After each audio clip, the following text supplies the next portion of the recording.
আমার বিয়েটা হয় অনেক ছোট থাকতে, মাত্র 13 বছরে।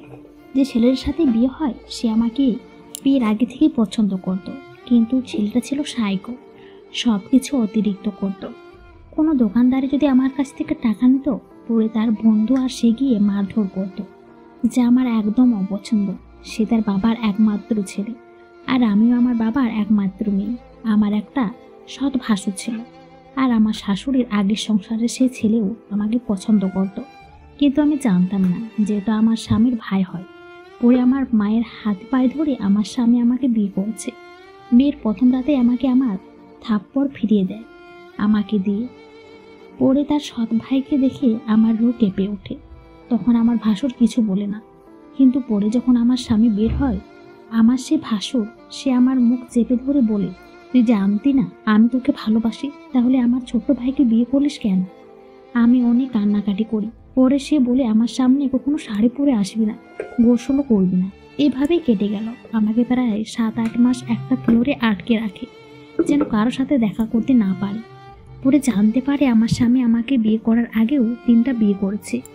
মাকে বলি, সে কিছু বলে না। পরে আমার শাশুড়ি আমাকে বলে তার বড় ছেলে ভাসুরের বউ হতে, যা আমার পক্ষে মেনে নেওয়া সম্ভব না। এই বিষয়ে কাউকে কিছু বলতে পারছিলাম না। আমাকে দিয়ে অনেক কাজ করাতো, এটা আমার সাজা। আমার স্বামী 4 বার প্রেমে পড়ি, তখন অশলীল তার শেষ ছিল না। যাই হোক, আমাকে আমার স্বামী আর শাশুড়ি মিলে অনেক মারে, যা বললে বোঝানো যাবে না। তারপর হঠাৎ একদিন মায়ের বাড়িতে পালিয়ে চলে যায়। আমার মা আমাকে বিয়ে দেওয়ার জন্য মরিয়া হয়ে ওঠে, যা আমার পক্ষে সম্ভব না। এই কষ্ট আমি রাখবো কম। আর কিছুদিন পর হঠাৎ করে একটা ছেলের সাথে পরিচয় হয়। তাকে অনেক ভালোবাসতাম, সেও জীবনের প্রথম প্রেম ছিল। মাদ্রাসায় পড়াশোনা করার সময় কখনো প্রেম করিনি। ছেলেটাকে কখনো মিথ্যা বলতাম না। মায়ের কত বোকা, কত অপমান সহ্য করেছি তার জন্য। কত লোকে কত কথা। এরই মাঝে মা হঠাৎ করে আমায় বিয়ে ঠিক করে দেয়। যেদিন বিয়ে সেদিনে আমাকে জানানো হয়। তৎক্ষণাৎ ছেলেটাকে বলি, সে বলে বিয়ে করি না। অথচ এই ছেলেটার সাথে আমি 30 দিন কথা বলে 25 দিনে বাচ্চাদের মতো কান্নাকাটি করতাম। আমি বলি, এসে নিয়ে যাও, আমি পালিয়ে যাব, কিন্তু সে আসছিল না। আমি কোনো বাড়ি থেকে একবার বাইর হয়নি। আমি সাহস করে বাড়ি থেকে পালিয়ে যাই তার কাছে। সে বিকালে এসে একটা রুম নেয়। পরে বলে, দেখো, তোমাকে বিয়ে করা আমার পক্ষে সম্ভব না, বাড়িতে ফিরে যাও। তখন আমি এত কান্নাকাটি করি যে যা না দেখে বিশ্বাসই করবেন না কেউ। আমি তার পা জড়িয়ে ধরি, আমাকে ছেড়ে যেন না যায়। তবু সে আমাকে বলে, বাড়িতে ফিরে যাও, তুমি মায়ের একমাত্র মেয়ে, খুব আদরে। ততক্ষণে অনেক দেরি হয়ে গেছে। আমি মুখ নিয়ে কিভাবে বাড়িতে যাই? আমাকে 4 রাস্তার মোড়ে দেখিয়েছে চলে যায়। অজানা শহর, অজানা মানুষ, পথে ঘুরি।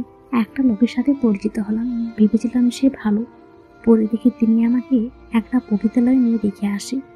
জীবনের প্রথম দেখা, সেখানেও কান্না করে। পরে বিস্তারিত বলে একটা মেয়ের সাহায্যে ওখান থেকে পালিয়ে আসে। তারপর ঢাকায় আসি আমার এক বান্ধবীর বাড়িতে। অনেক কষ্টে একটা চাকরি পাই 1 মাস করি। এই 1 মাসে প্রায় ফ্যানের সাথে রশি ঝোলাতাম, আবার ফিরে আসতাম। এত কান্না করি। একদিন সহ্য করতে না পেরে 21টা ঘুমের ওষুধ খেয়েছিলাম। ভাগ্য বেঁচে যায়। হাসপাতালে ভর্তি ছিলাম 7 দিন।